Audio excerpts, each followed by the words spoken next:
이곳 사이트도 그렇고 신문도 그러고 일본을 강대국으로 표현하더라고요. 한국을 중국, 러시아, 일본 동북아 3강대국으로 둘러싸인 이라고 하며 말이죠. 하지만 일본은 경제적으로는 강대국이 맞지만 군사적으로 봤을 때 왜 강대국으로 표현되죠? 공격용 무기도 없고 그러다고 강한 육군이 있어서 타국의 영토를 어찌 해볼 수 있는 수준도 아니고요. 그러다고 평화헌법이 일본의 발목을 잡고 있고 이로저리 봐도 일본은 방어적인 군대이고 평화헌법에 따른 문자 그대로 남의 나라를 어찌 해볼 수 있는 여건은 없다고 보여지네요. 오히려 한국이 최근이 도입 중인 무기나 장비 장기 비전을 보면 꽤나 공격적인 군대를 추구하는 것으로 보여집니다. 강한 육군, 및 해군, 공군 이런 내용들을 볼 때 일본이 한국에게 안보 위협을 느낄 것 같은데요. 일본에 미국 없는 동북아란 일본은 과거 제2차 세계대전에서의 패전국의 처지를 극복해내며 현 세계 2위의 해군력을 보유하게 되었다. 이러한 과정의 중심에는 미국과의 강력한 안보 동맹이 자리하고 있었다. 이 동맹은 비단 자국 안보의 강화를 넘어 경제 강국으로 발돋움하는 데에까지 큰 영향을 주었다.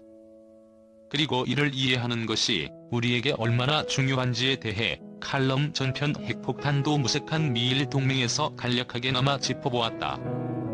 본편에서는 미일 동맹에 이어 21세기 반 신영일 동맹에 대해 살펴볼 생각이다.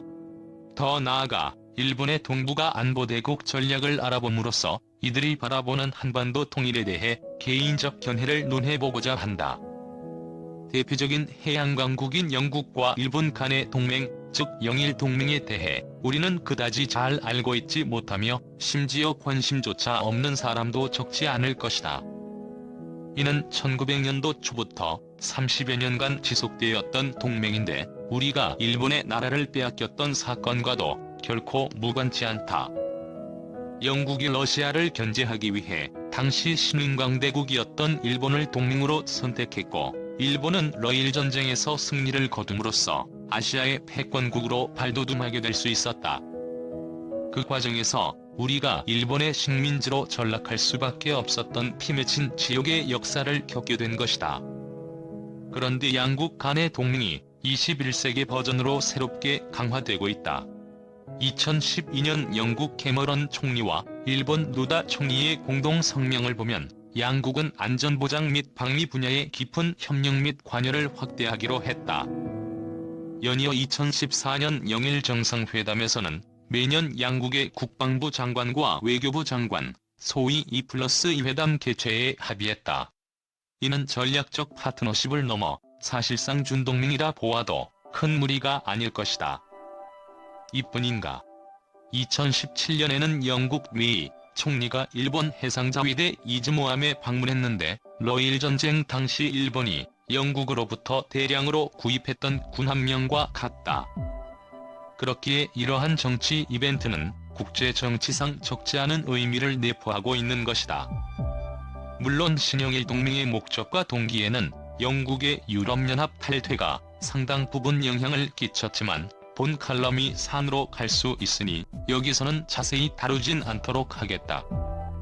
그럼에도 불구하고 짧게 말해보면 영국이 세계 대외교 전략하에 현재 상호 첩보 동맹을 맺고 미국, 캐나다, 호주, 뉴질랜드 등 이른바 파이브 아이즈를 일본으로까지 확장시키려는 건 아닐까라는 의구심이 든다.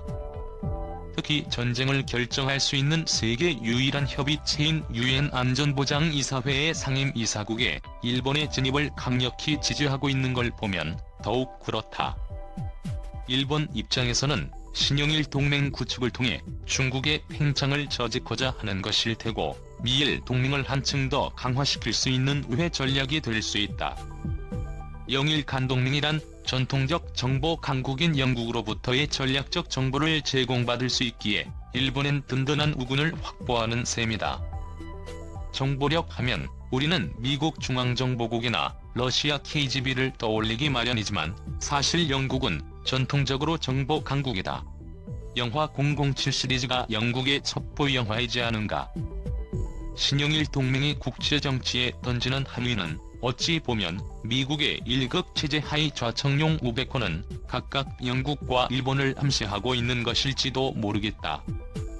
그렇기에 일본에는 영일 동맹을 통해 미국과의 관계를 더욱더 강화시키고 궁극적으로는 미일 안보체제의 영속성을 담보받기 위함이라 하겠다. 미국이 한반도 문제에서 서서히 손을 떼게 된다면 어떻게 될까?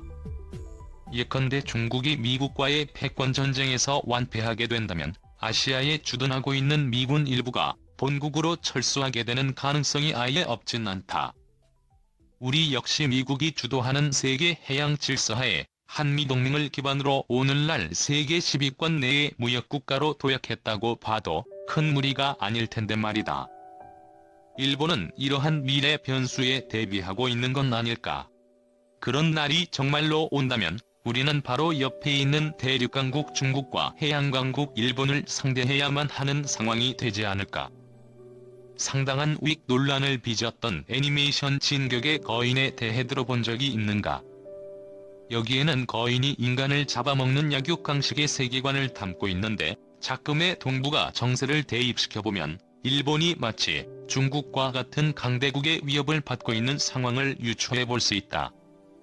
일본 국민들에게 이러한 위기감을 불러일으켜 궁극적으로 일본의 군사적 무장을 강화해야 한다는 메시지를 던지고 있는 것이다.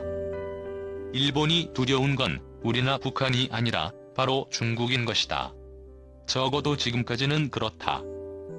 하지만 통일한국이 되면 이야기는 달라진다. 통일한국 자체가 갖는 힘보다는 통일한국으로 진행되는 과정하에 존재하는 여러 불확실성에 대해 일본이 느낄 법한 불안감이 그 핵심이다. 일본의 지금까지의 대세계 전략은 미일 동맹에 기반한 아시아에서의 대일제국의 부활일 것이다. 그리고 외교안보 대국을 향한 그들의 전략은 치밀하게 계획되고 펼쳐지고 있다. 그렇기에 그들은 한반도의 어떠한 급변 사태도 원치 않을 것이다. 예컨대 북한 문제는 비핵화를 압박하면서 어느 정도 현상 유지가 되기를 바라면서도 만약 동북아 국제정치상 한반도 통일을 받아들여야만 하는 상황에 맞닥뜨리게 되더라도 최대한 그리고 천천히 그리고 평화롭게 진행되기를 희망할 것이다. 왜냐하면 한반도 통일이 그들이 원치 않는 방향, 예컨대 주한미군의 철수 등으로 이어진다면 진격의 거인의 두려움은 극대화될 것이다. 또한 한반도 통일이 급작스럽게 이루어진다면 이 또한 일본 내 안보 불안감은 걷잡을 수 없이 커질 것이다. 동북아에서 미국 없는 일본의 군사굴기는 아직 완성되지 않았기 때문이다. 행여나 수십 년 후에 통일한국이 스위스처럼 중립국을 선언하기라도 한다면 혹은 중국의 편에라도 서게 된다면 일본으로서는 중국을 직접 상대해야 할 테니 그들에게는 최악의 안보 시나리오가 되는 셈이다. 그렇기에 일본은 근미래에 우리 한반도가 통일이 되더라도 강력한 한미동맹이 유지되고 소위 말하는 대륙 세력과 해양 세력 간이 21세기 패권 전쟁에서 통일한국이 최전방에 서주길 바랄 것이다. 적어도 그들이 안보 강국을 완성할 때까지만이라도. 칼럼 전편과 본편을 통해 살펴보았듯이 일본은 영리한 안보동맹 전략을 통해 지난 100여 년 동안 세계 패권국 중 하나로 인정받아왔고 그들의 지역 내 정치경제적 영향력은 앞으로도 상당 기간 유지될 것으로 보인다. 이와 동시에 그들은 미국이 없는 동북아 패권 경쟁을 위해 천천히 그리고 치밀하게 준비하고 있는 것으로 보인다. 일본이 어떤 나라인가? 인류 최초 핵폭탄의 아픔을 준 미국과 70여 년이 지난 지금은 둘도 없는 단짝이지 않던가. 국제정치에는 영원한 적도 영원한 친구도 없다. 오직 국익만 있을 뿐이다라는 명언이 다시금 뇌리에 박힌다. 우리가 그리는 근미래의 한반도 정세, 그리고 이를 위한 국제정치 및 외교 전략을 어떻게 수립하고 전개하느냐에 따라 요 근래 특히 심화되었던 일본과의 갈등의 실타래는 어렵지 않게 풀어낼 수 있을 것이다. 그렇기에 우리가 원하는 통일한국의 모습을 그려나가는 과정에서 일본이 든든한 우군이 될지 말지는 오로지 우리의 영민한 선택에 달린 건지도 모르겠다.